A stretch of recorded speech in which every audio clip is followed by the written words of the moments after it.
Ravi, where do you get your love of sketching from? Actually, it is because of my architecture background, and I use sketch as a way of improving my understanding of physical spaces and all that. But even though I did during my architecture time, then I kind of lost track for a while because I went into other jobs and all that. But I revived it in the last 5-6 years, and thanks to urban sketching. Actually, urban sketching was the one that pulled me into it. And once I saw a lot of people coming and doing it, then I said, yes, revive that, and that's all.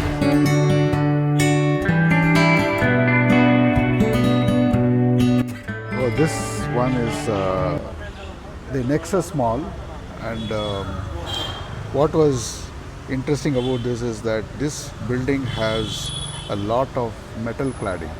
So my interest was how do we get the real texture of that metal. So if you see here, I have tried to first time use a lot of dotted lines, because when you put a straight hatch line, the metallic thing will go away. So you'll have to juxtapose some bit of the metal surface. Also, I wanted to see a view which is a lot more dramatic, so I went to the footover bridge, and if you see, these are the frames of the bridge. From there I took it over. Of course, I wanted to cover a lot more, but this itself was too complex as a composition, so I left it there. So this is the Nexus Mall for you. This is my favorite. This is the one that I had been wanting to draw for very long. This is the Bible Society, and of course it has got two sides of the facades, but the one that is where you have the end of Church Street, and this is from the MG Road side, where you sit from the opposite and then look at it, and you see this beautiful stonework. And my interest in this was two things. One is, how do we get this stone work as it is? We know that in a pen as a medium, if you start giving too much texture, then the drawing would get very complex and very clumsy. So I said that let me just use varying flowing lines as a way to demarcate the various stone linings, and that was my attempt. And the other thing I wanted to do was the different varieties of trees that you have. So I tried to capture those textures very differently. Some which are very vertical with flappy leaves, some which are very dense. So it was more of how do we get the right texture which will distinguish various kinds of trees. I really enjoyed doing this. It was so hot, and very hot it was. And that's why you'll see a lot of these are very dark shadows around. And this is something I keep doing. I watch a lot of television, so it gives you a lot of opportunities to capture expressions of people. There was some concert going on, so I was capturing moods of all those singers and how they do, and there is a lot of these accompaniments. And the good thing about this is that you get very short span of time, because you don't know when they will keep panning the camera. So whatever we get, you do it immediately. And there is one technique I can suggest. So for example, if I have to do these two pictures, I know at some point in time the camera will come back to this pose. So what I do, I start both simultaneously. So when this is being in the screen, I'll do this, and when they shift to this, I'll shift here. So I'll keep on shifting as and when the camera shifts, so that you kind of get to retain the continuity and get the subject done. So that's one way of handling this. And if you see, most of these are like that. I enjoy doing this because These look like the cartoons that come in the newspaper. yes. It forces you to be very quick.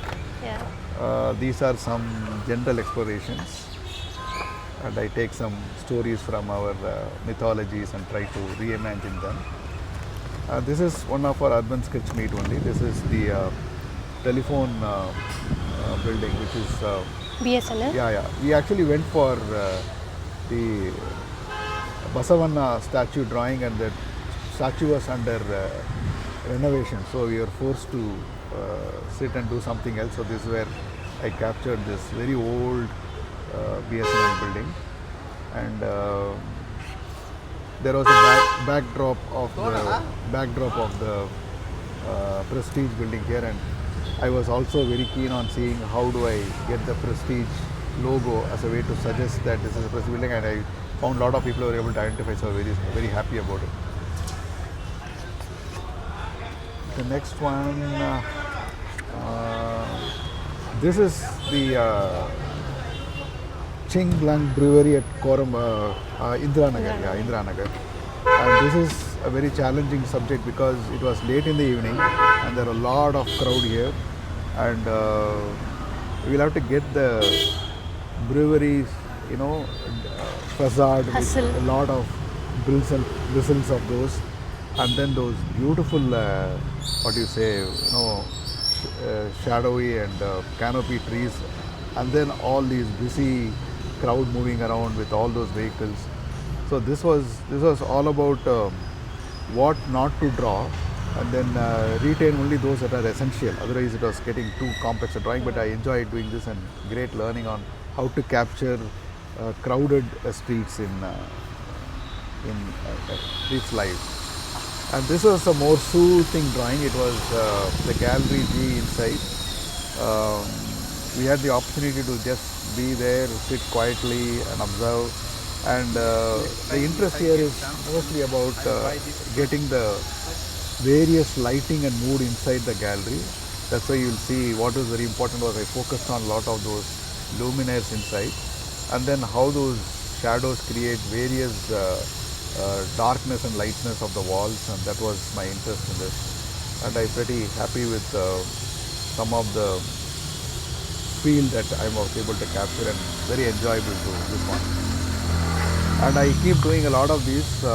These are view from my window outside, capturing the JP Nagar urban, whatever streetscape or landscape of the urbanscape assets.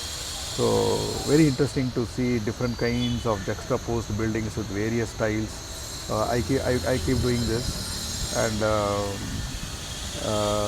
one of my favorites is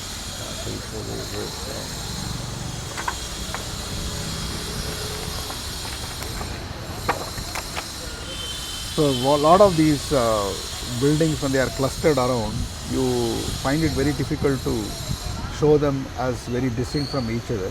So this time I created a technique by which I will start giving each of those surfaces some kind of texture, so that I know this wall with this kind of shade and this front wall of the building with slightly different shades. So try to get different true shades, distinguish the various planes of this building. So this was something where I had not used thick lines at all to distinguish the shape. Rather, I used lines only as a texture, and so a lot of dots and all that. So very enjoyable session again. This is about how to get the beauty of the landscape the way it is, and I further improved on this when I had more time. What was also very challenging is when you do this kind of clustered buildings, a lot of buildings will be white based, right? So when you draw a line, when you put this, the whiteness will go away. So I try to spend a lot of time around the building, on the trees, vegetation, this one, create a lot of darkness around so that the building stands out. So this was an attempt to get that technique in, and see mostly dotted lines, very less defined lines. And I keep building on this technique and try to do that. And what more? Yeah, I mean, these are all, every day I make it a point to do at least one. So there will be one every day, so that my hand is always in the state of warmed up. Warmed up all the time.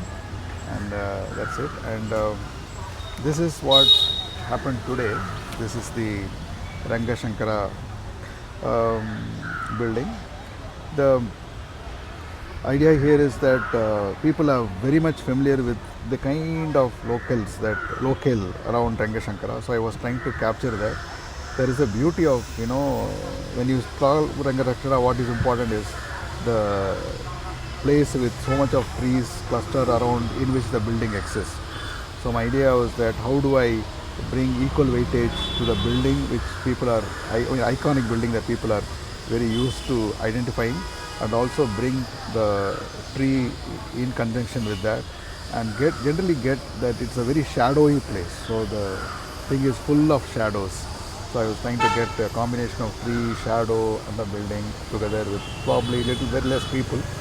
Problem is when you get close and get the people, then the building will go away. So if you have to do some kind of a trade-off, so I said let me focus on the building. Probably I get a opportunity to focus on people next time.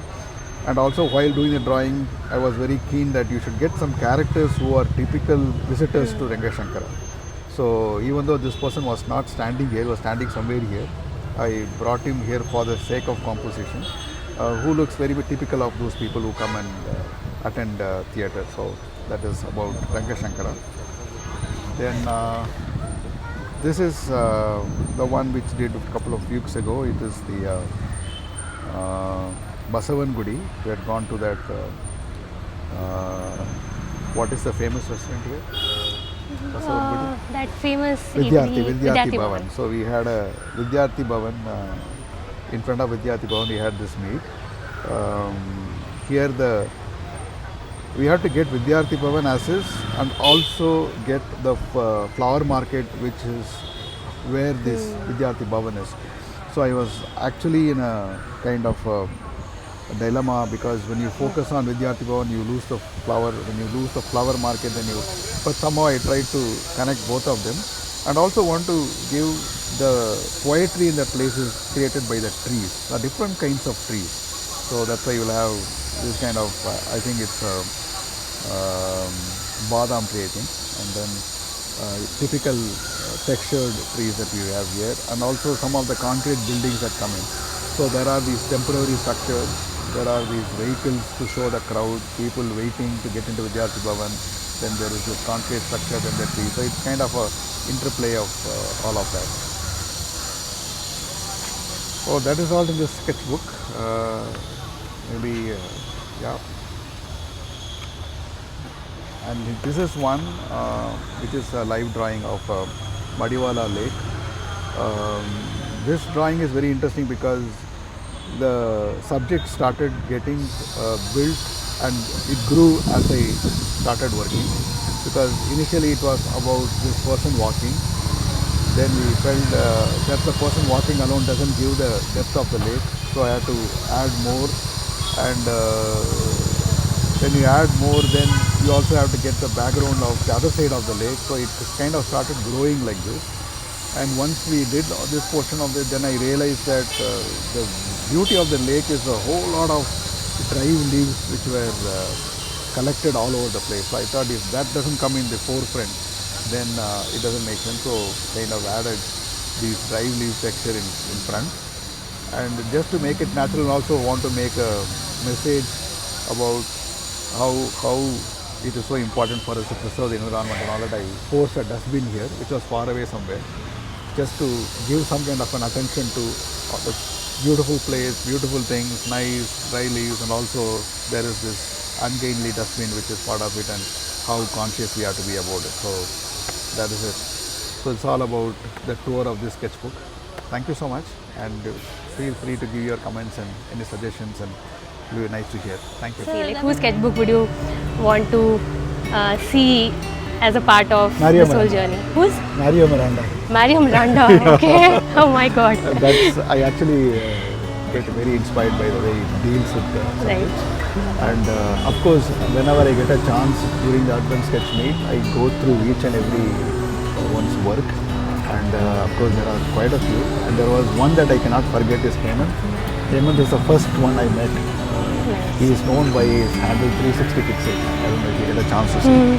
And extremely good, very minimal strokes. And when I saw his work, I said, Nice. should do it. So his work I used to love a lot. And of course, I keep picking for each one of you. Like he does those figures and ball pen sketches and hatches, and I really get inspired by those. And like the way you people choose very specific one part and do. I always take the whole canvas, and then here I see people taking one small segment and then detail it. I get inspired by them.